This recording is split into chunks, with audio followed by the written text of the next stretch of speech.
Early exchange, shaping policy, advancing development. Going further into the conversation about geopolitical tensions and its impact on global trade and the dollar, we have Sam Orovwuje, who is Director, Center for Public Policy, and of course our in-house analyst here at SOUQ News to talk more with us on this. Good morning, sir. Welcome to the show. Good morning, Blessing. My pleasure to be here. Good morning. Glad to have you join us. Good morning, Femi. Thank you. Good morning. Femi already said that one of the reasons countries can't trade with each other is when there is a trust deficit. Now, that, amongst other things, underlie issues of conflicts between countries and between regions. Can we look at some of the reasons why currently the world seems to be having lots of geopolitical tensions? Thank you, Blessing. I think essentially we must put the concept of geopolitical tension in perspective. What it really means is that once country's strategic interests in some region are threatened by some other actor within the international space, then there's a growing tension. So we need to underscore that fundamental point. So once the attention where people have strategic interests and those interests seems to be threatened, then some other country find a way to see how they can either play up that tension or downplay the tension for their strategic interests. So if you're talking about Russia-Ukraine war, what is American strategic interest in Ukraine? What is Russia's strategic interest in trying to fight a war with Ukraine? So you need to put all these issues into perspective. But then, within the international system, tension and rivalry is a currency in terms of how a nation or countries behave. How those interests are managed remain to be seen in terms of when you deploy diplomacy and see how you can manage your strategic interests in some region to the advantage of your economic growth back at home. Now, given the account and the outcome of some of the issues we've recorded recently, you have that of the ongoing war between Russia and Ukraine, you have the tension in the Middle East. Give us a picture of what could have been the impact of these on economic integration that should have existed between nations. If you look at it from the economic perspective, Ukraine is a major producer of wheat. Since the war broke almost 2 years now, that has impacted negatively on the export of grain to other countries that use those grain to produce cereals and other products. So it has a negative impact in terms of food security and those items that come from that area. On the other hand, if you look at the instrument of war machines and all that, some countries are benefiting as well because they're able to roll out some of those war arsenals which they sell to some other country that are into war. So by and large, why is difficult for some people who are dependent on those countries. Some other countries are gaining because they're able to sell their weapons to those countries fighting. So in terms of economic advantage, it favors those countries that support the war in those regions because they're able to make some economic gain in terms of supply of equipment, machineries, and war machines that they supply to those areas. So those tensions will continue. Then if you come to the Middle East, the tension between Palestine and Israel has been ongoing. An American, in my view, has not only been responsible in terms of the way they have supported Israel in terms of the genocide that Israel has been accused of, and that is at the International Criminal Court as we speak. But then, whatever happened within the international system or space, there's a level of equilibrium that is brought to bear with the United Nations system, which needs some reform because when you favor certain big countries against the other, then you are creating additional rivalry or tension, which is not very good for global peace and development. Talking about gains, let's begin from there. Now, the tension between Russia and Ukraine, like you mentioned, brought gains for some countries, particularly those who are into development of weapons. What other gains do you think that tension brought to global trade or to some countries? Ukraine was known for wheat exports. Going along that line, what is benefiting from it? I think I will see it from a different perspective. I will really look at it from gain, really, because the war has disrupted the international system, and it has had negative implication on trade in itself, beyond trading on war machines, which are not very good trade in modern development in terms of using machine to destroy humankind. I think we have moved beyond that era, but some countries have become very rascal in the international system, where diplomacy and peace building has remained as something that is desirable, but people are not willing to practice that. So, by and large, I wouldn't really look at it from the point of gain, but rather a negative disruption in the international system that has impacted negatively on global trade, particularly some products that come from Ukraine. On the other hand, China is supporting Russia in some way with equipment. So maybe Russia may have gained some in terms of supplying war machine to Russia. On the other hand, US is supporting and part of Europe, Ukraine. So they're making some gain. But if you look at it from a larger scale, I think it's not necessarily gain, rather destroying the human ecosystem vis-a-vis trade. And I think a nation, particularly the UN, must be responsible in trying to see how we can use diplomacy to end this war. Now, one of the effects of these geopolitics is also the fact that nations are now re-evaluating their economic alliance, whereby that has led to several economic blocs springing up. You have the BRICS nations and all that, who is also bent on the dollarizing global economy. How much of impact will that have on global economy and the dollar itself, which is also one of the strong currencies when it comes to global trade? I think for me, strategic alliance, strategic partnership, strategic collaboration are essential elements of international relations. So that is part of relationship that exists between countries. In that regard, therefore, our country continue to make realignment in terms of their strategic interests and domestic interests back home. So where nations makes those realignment for strategic reason and strategic purpose is a welcome development. When you talk about a BRIC nation, that strategic alliance among those countries, Brazil, Russia, China, South Africa, and some other new country have joined.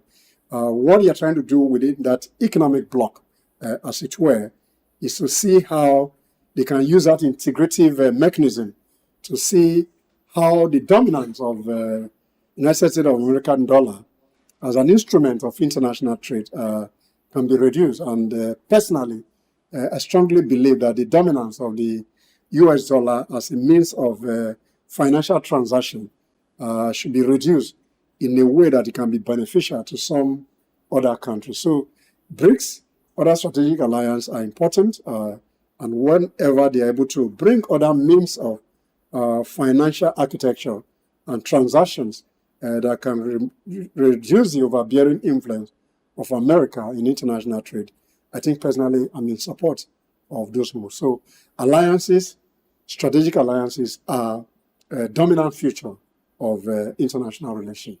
All right, we also have another guest joining us on this discussion virtually. Afolabi Julius joins us this morning. Good morning. Thank you for being a part of the show. Good morning to you. Thank you. It's great to have you here. Now, talking about geopolitical tensions and the impact on global trade, what's your take on the tensions that have been happening over some time now? Talking about the Ukraine-Russia invasion, even that of Gaza, the trade war between China and the US. Well, when you have, say, when two elephants fight, the grass suffers.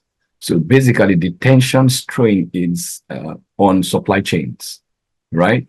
Now, when global powers like the US and China, because of their weight, get into these trade wars and diplomatic tensions, what really happens is that you find out that there will be sanctions, right? And there will be restructuring of policies and agreement between the nations that are involved, like between Ukraine, the Ukrainian war right now has impeded supplies of both agricultural products and energy to their partners, their import partners and export partners, and to a large extent, because the dollar is a global reserve currency, it will definitely have impact on those nations. The trade will be restricted, definitely. And when there are tensions, there are restrictions, there are sanctions, and these sanctions limit the extent to which trade can happen.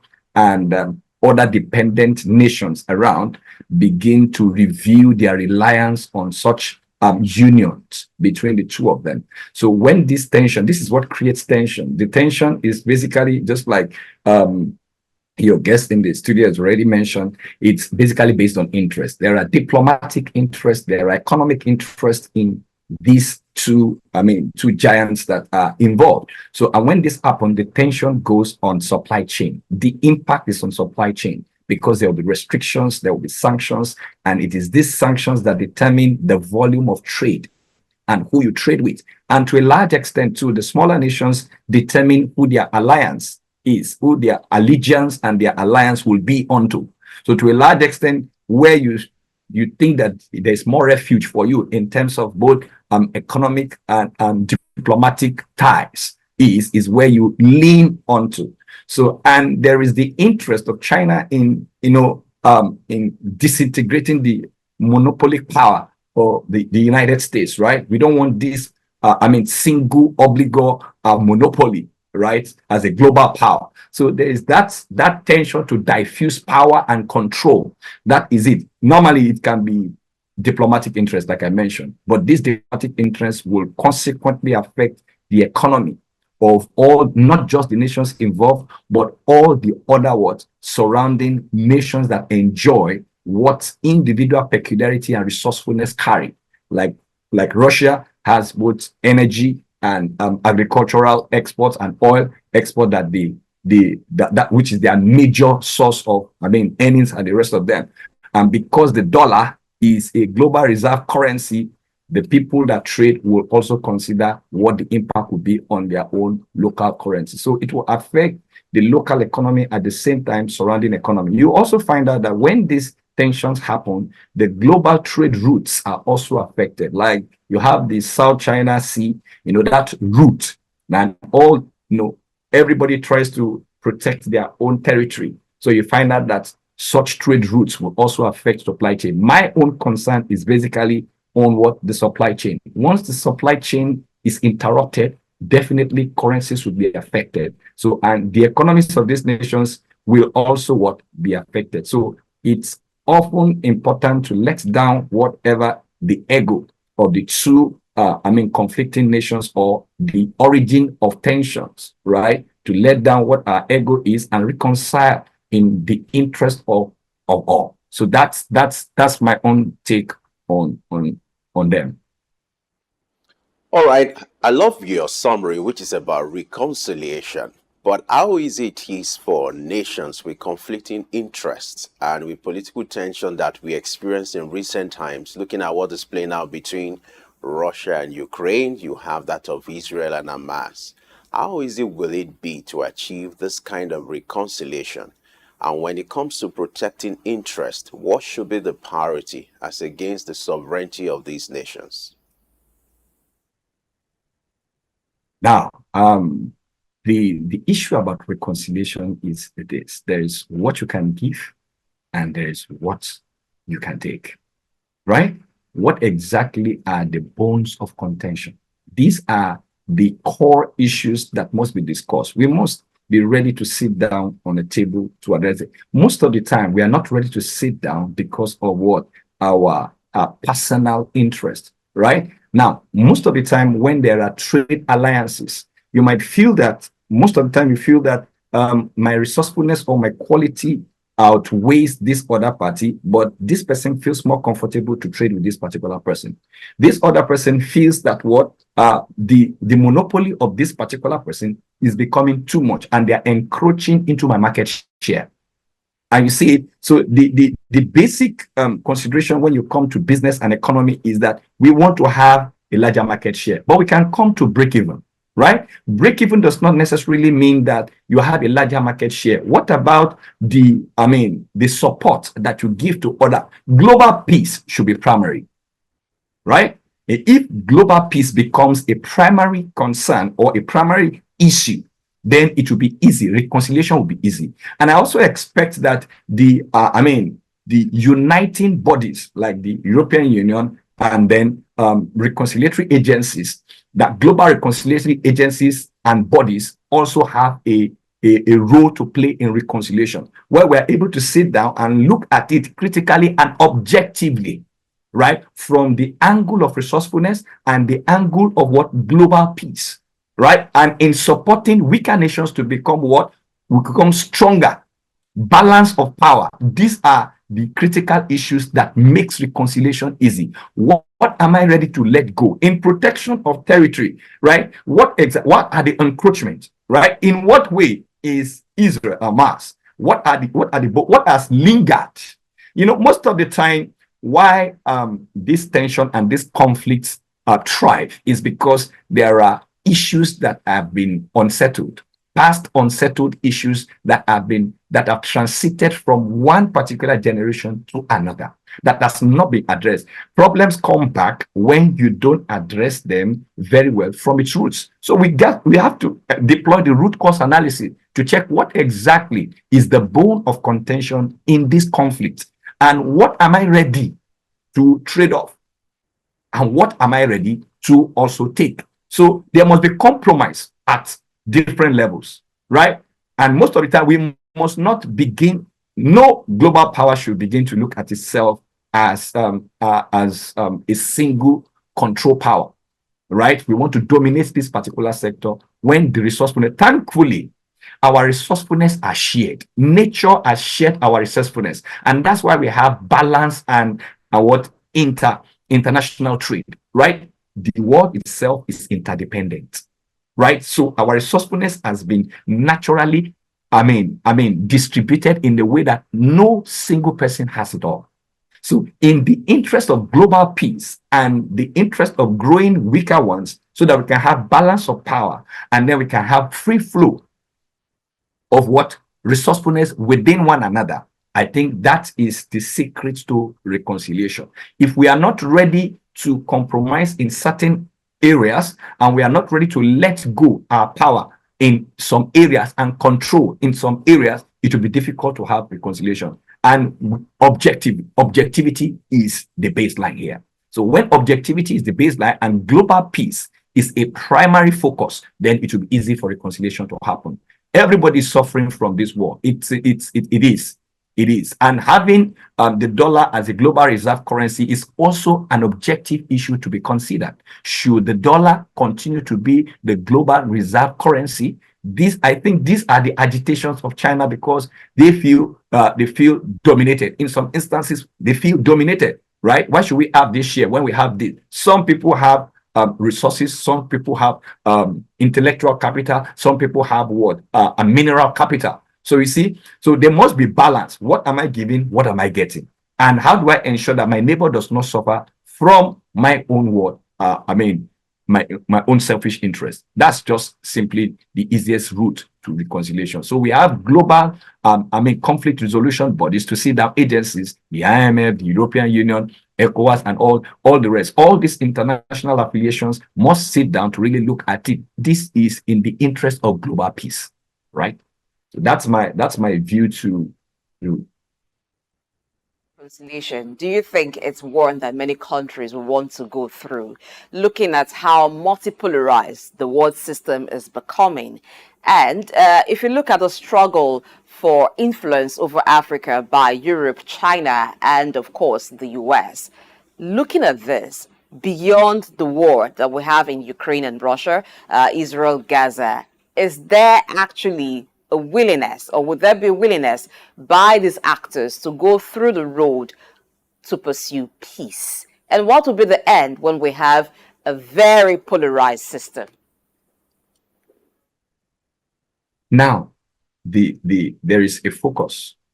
The war, the conflict is because of the untapped resourcefulness of a particular nation. For instance, Africa seemed to be the business laboratory and the major source of interest for these global powers, right? And that's because Africa is endowed with a lot of resourcefulness that will be tapped and mined by the capacity and the infrastructural sophistication of these nations. So if you look at that interest would be, would be mediated by Africa itself.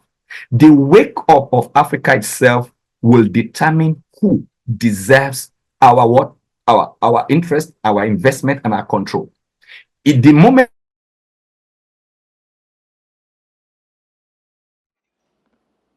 All right. We seem to be having internet glitch there, but let's bring the conversation to Sam. Sam, who is still here with us.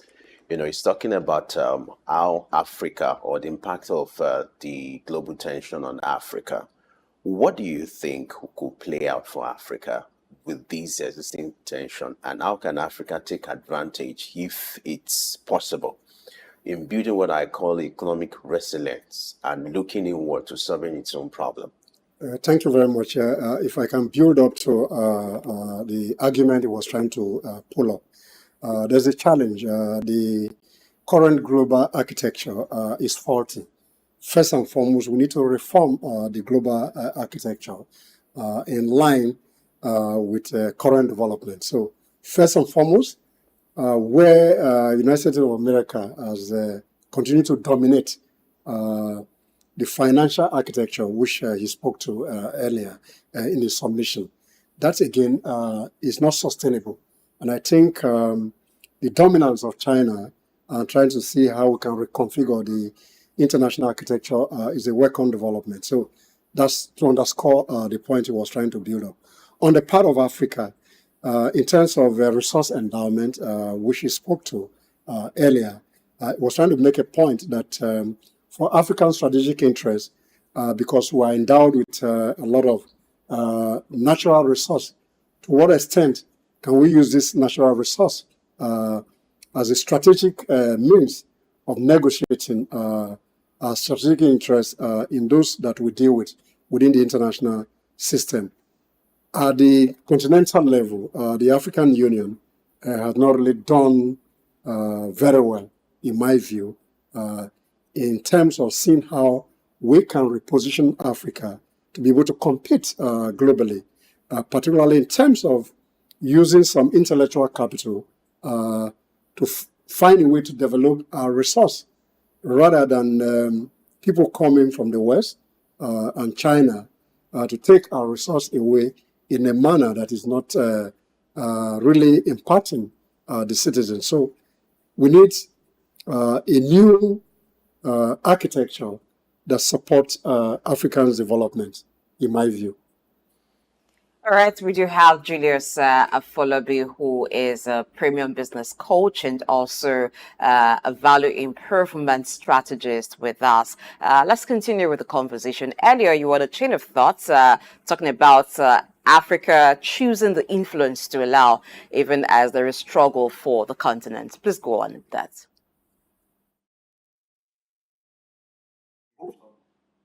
Strategic interest to attract. Now, like I'll quote Bismirwani, he said that Africa suffered from excess supply of intellectual dishonesty. I agree totally with him, right? That Africa suffered from what supply of intellectual dishonesty. The integrity of our pursuit and the interest in developing ourselves, in harnessing our resourcefulness, will determine who becomes attractive to us. right? The global reserve, I mean, the dollar being a global reserve currency might give the United States upper hand in negotiation because we want to protect our currency under that global reserve. And that's the same thing that China is trying to break into. Now, the Europe has had a lot of influence and impact on Africa since pre-independence, right? And this particular influence has lingered over time, is becoming an established control over Africa to a large extent, and influences bargaining power even between the US and China itself. China, because of the speed of technology and infrastructural weight, it's exposing itself as an attractive and cost-effective investment in Africa. And because of the lazy mindedness of African leadership and pursuit, I mean, political will, we are tempted to buy into what China's sophistication technologically to be able to develop our infrastructure, and that is impeding us from locally developing what we have. It's not that we lack the resourcefulness to be able to grow Africa, but we have become very lazy and dependent, and because we can easily attract debt. Now the US and the Europeans will give us grants and baids, the ability to be able to attract funds. And because of the greedy nature of African leadership that we have witnessed, which is enshrined in that little sentence that Africa has suffered from excess supply of intellectual dishonesty, we have programs. You understand? We have programs, well-written, drafted plans, but we don't have practical commitment into making them. Implementation has been a critical challenge for Africa. So we have paperwork done with supply of finance. You know, when you have money, we say we are going to give you this money, right? China will tell you we have the infrastructure to be able to do it. Now you see China's bargaining power is growing because they are saying we will give you more. We will give you the support that you need, even if you don't have money. Right? And the European and the United States are saying, we'll protect your currency. There are particular privileges you will not be able to get without our support. So you can see that the tension will continue until Africa becomes the deciding factor of what happens between these giants. So that's my take. So for the ease of that to happen, it behoves on Africa. Africa must wake up, and Nigeria must take the lead. Afolabi, I hope you can hear me. Yes, I can. All right. Our obligation on this program is to shape policy. So let's redirect the conversation to the solution to the problem. Are there ways in which Africa could maximize this economic disintegration among nations, or what you call the geopolitics to its advantage? You know, looking inward, or doing what I call building economic resilience that could make it achieve its own economic growth and development. Are there ways to achieve this? There are ways to achieve this. It's possible. It's all about political will. And political will is enshrined in policy. Policy is what drives. They said culture will eat strategy for breakfast. Right? So it's habits. Your strategy will be disrupted by the culture that you have built, the habits that you have built. So a change of habit happens by policy. You see, culture is what leadership permits. Right? So the only way to achieve this, we have policy documentations that are directed, that are focused on the outcome we want to achieve. The moment our policies are outcome focused and we have implementation process that are enshrined towards these particular outcomes that we desire, then we begin to pursue them. If we begin to pursue them, then it will happen. So policy documentation, policies that are advantaged towards the outcome that we desire. And that's why you have long-term vision, right? We can have vision this, vision that. We have vision this, vision that, but pursuing it, the impact assessment is not done. We don't reconcile how we have done with where we want to get to. We know where we are, we know where we want to go, but moving from where we are to where we want to go has always been our problem. We have policies of assault in Nigeria. All of a sudden, somebody comes in and has a fresh idea. We don't pursue a particular goal to be able to drive it. So it's about identifying 1, 2, 3. This is what we want to achieve in the space of, this is our vision, and we'll pursue it. That is how the United Arab Emirates came back and became economically resilient. That's the same thing that Lee Kuan Yew did in what? Singapore, right? They sat down, scripted what they want, and pursued it. So it's about its policy and leadership will, right? On a global scale, let's take a look at the role of global institutions to diffuse this geopolitical tensions. For instance, the UN, the World Trade Organization, and even the IMF and other institutions. What is the perception of these institutions themselves right now? And what is your assessment on their ability to diffuse tensions? The ability to diffuse tension is enshrined in the aims and objectives of that particular body. Once the aim and the objectives of bringing together these global unions are well spelled out and can be pursued, they have autonomy in the pursuit of the objectives of their creation. It's easy to diffuse tensions. They know the limits, they understand the limits and the boundaries of every particular interest or power. So who determines who is on those boards and those decision bodies? You understand? It's what determines where the interest goes to. Do you understand? So it is one thing it is the power centers, right? The power centers decide the interest of this global union. Whether we like it or not, that is a critical thing. So the aims and the objective is the power that determines the amount of what the amount of impact or influence that you can make on certain issues. We know this is your own position. These are your boundaries. This is what we have agreed. Because there are agreements, the aims and objectives are based on global consideration. I believe they didn't just come into being by themselves. It was a confederation of interest that brought them into being. So who determines who comes into that board? The aims and objective of that particular board determines the role that they play in achieving this global peace and reconciling this global tension. Is it possible for the United Nations today to speak to Russia and say, oh, let's hang up on this. We understand what your challenges are, and go to Israel and go to Gaza and say, okay, Gaza, we understand this. Israel, we understand this. Okay, this has lingered for so long. We understand this. And going by our agreements for global peace, this is what is expected of us. Let's take this. What are you ready to give us? Let's take this and let's take. So their mediation and intervention is subsumed in the power and the respect of the power of the aims and objective and the power centers that decide who forms the components of those unions. All right. Quickly before we wrap up, let me seek your opinion on the move to, reduce the dominance of the dollar when it comes to global trade, which is being championed by the BRIC nations. Do you see this how successful do you perceive this will be? And what may likely be the impact? Quickly. Okay. It's nothing is impossible, right? And nothing lasts forever. The United States, the dominance of the dollar, must be ready to accept the fact that nothing lasts forever. There must be balance of power. You can maintain your place when you are able to distribute power. That's what puts you in charge.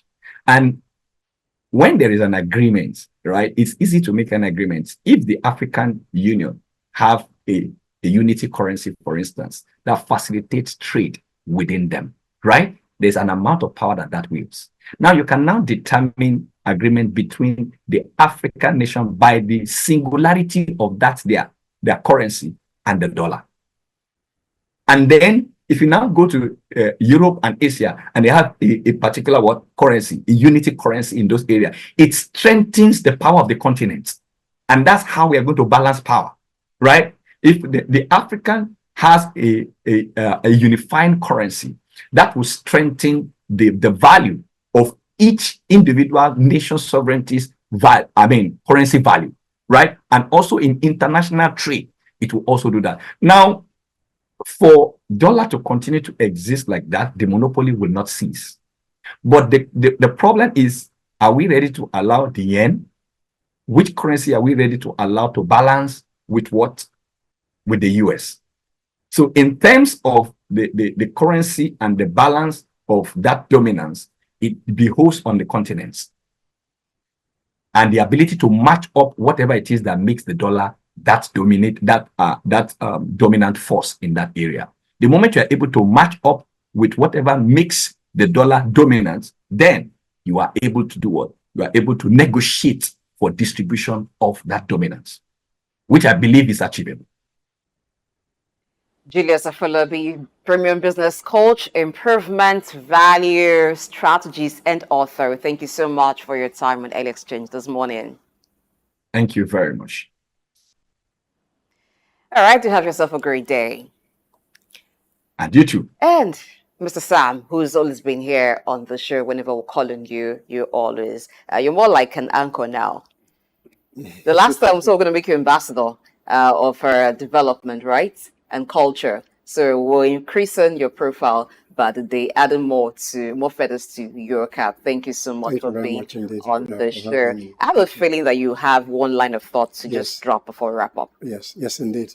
I think for Africa to build a power center like Afolabi just mentioned, the African free trade area or agreement that's accumulating to over 1.3 million billion people in Africa. This international power center doesn't want this free trade agreement to work. So, but at the continental level, African leaders must find a way to see how this works so that we can have it as a bargaining power in terms of international trade. All right, thank you very much, Sam Orovwuje, Director, Center for Public Policy and in-house analyst here at SOUQ News. Thanks for your time on the show. A pleasure. Thank you.